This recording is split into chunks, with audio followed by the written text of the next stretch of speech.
But if there's one thing we can all agree on, is that there is a huge grifting class, not just the political consultants in DC, which we will talk about tomorrow, because they had a lot to say. And yes, Judge Napolitano, as Jen points out, is another good example. But if there is one person that I detest more than anybody else in this sphere,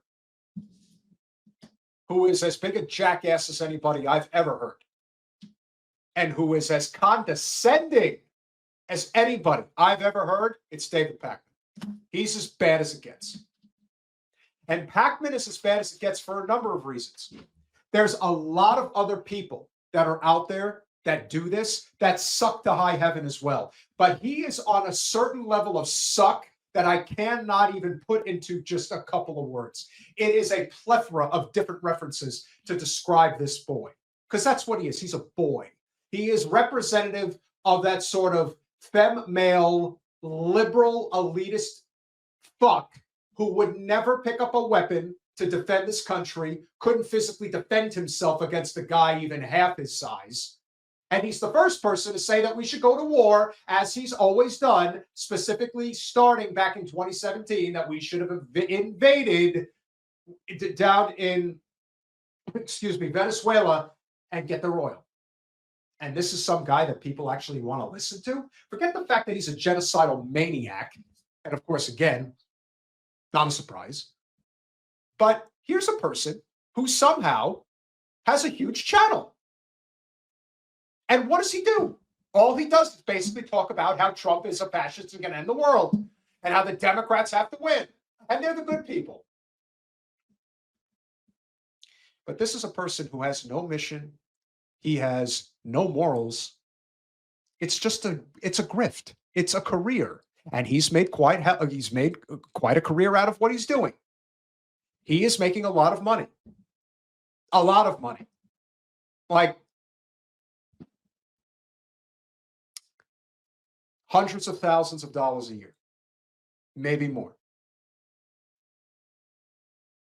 I know this because I knew when Jimmy Dore had a few 100,000 subscribers that he was making like $500,000 a year. David Pakman has, I believe, over 2 million subscribers. It's amazing what this grift can do for people. It really is. And I don't like talking about other content creators unless there's some justice behind it. This time there is. This son of a bitch has been peddling the tireless, endless bullshit about how he supposedly is helping save democracy. And how Kamala Harris is the only way to save democracy, and we have to vote for her. Oh, and she's going to win. Did that too. And he was wrong.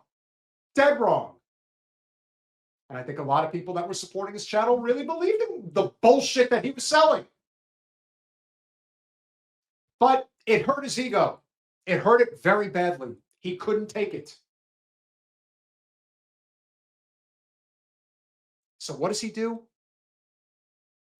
He puts out a video about how devastating it is that he lost 10,000 subscribers. But I don't want to ruin it for everybody. I'm going to play you the clip. This is what David Pakman had to say. Get your barf bags out.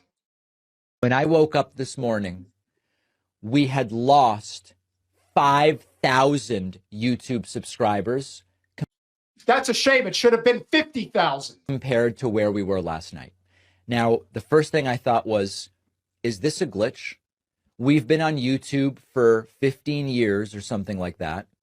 And subscribers always just go up. They just never go down. They go up. Kind of sounds like a stock.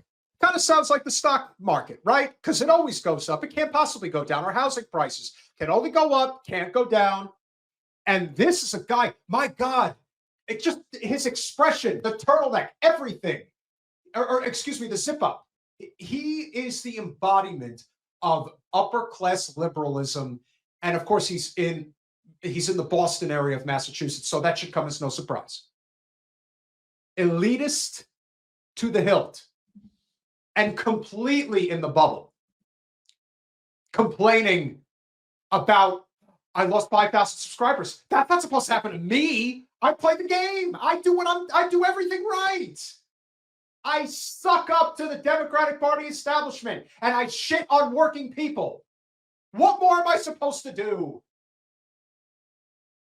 Is something wrong with my channel? Is someone attacking my channel? What's going on? So I started texting. And I texted Brian Tyler Cohen. For anybody who doesn't know who Brian Tyler Cohen is, he is another of the shit livery class. He is heavily protected by the Democratic Party establishment.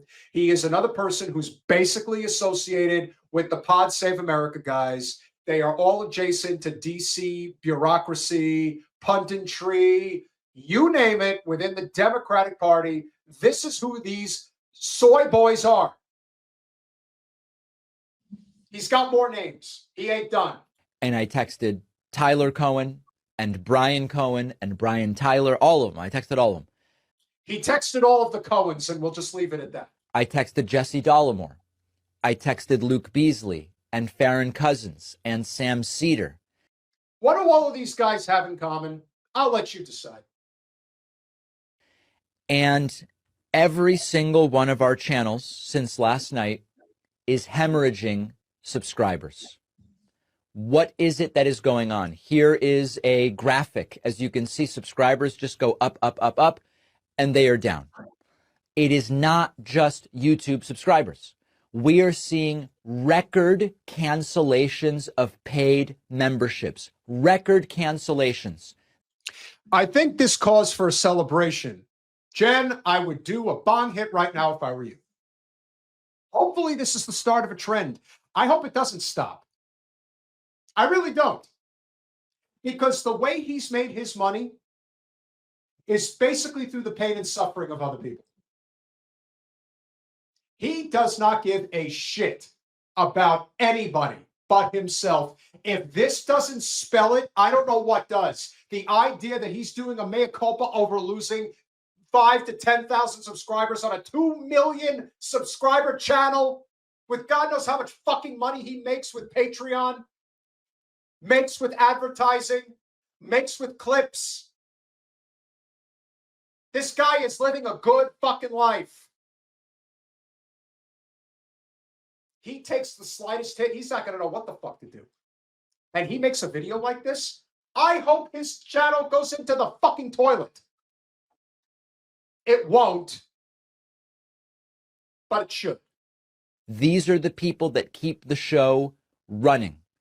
Now, for a moment, I thought, if it's just YouTube, maybe YouTube is purging people who are inactive subscribers. And once a year, usually YouTube does this and you see a little decline and then numbers go back up. They're not doing it. They're not doing it. And if that were the case, we wouldn't be seeing paid membership cancellations on the website. Good. Maybe you could go to barber college. So now I understand what is going on. It's terrifying, but it is happening. A lot of people are checking out. So my request to you today is, please resubscribe to the YouTube channel. When I woke up this morning. Please resubscribe to my channel and give me more money. This is incredible.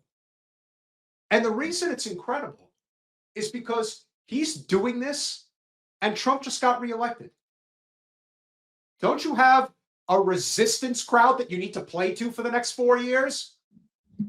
He's a really terrible person, that Pacman, terrible guy. Really terrible person. I don't care for that person. He really doesn't know what he's talking about. You're damn right, Daryl. It's like a disease.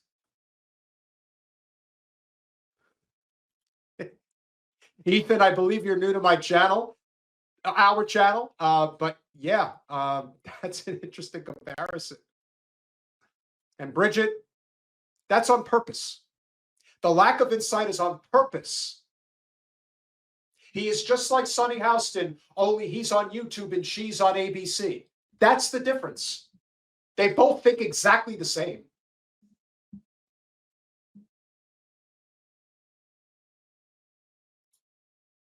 I guarantee you, Chad, that that is a big part of it. Now, did he have 5,000 paying subscribers? Probably not. I don't think even, can't even think of a channel. I mean, I don't even think Rogan has for paying subscribers, but when you think about it, that does not come as any surprise because that's what they care about. The difference between somebody like Jen and I versus somebody like Pacman. I mean, obviously, there's a lot in terms of political disposition. However, the big thing to remember, that's the big difference here, is that we do this because we actually believe in this stuff. We have a passion for what we're fighting for. We are not doing this to get rich off of people trying to play on their emotions and fears and concerns about the world. We're trying to fight for a better world, and we're trying to bring all of you guys with us.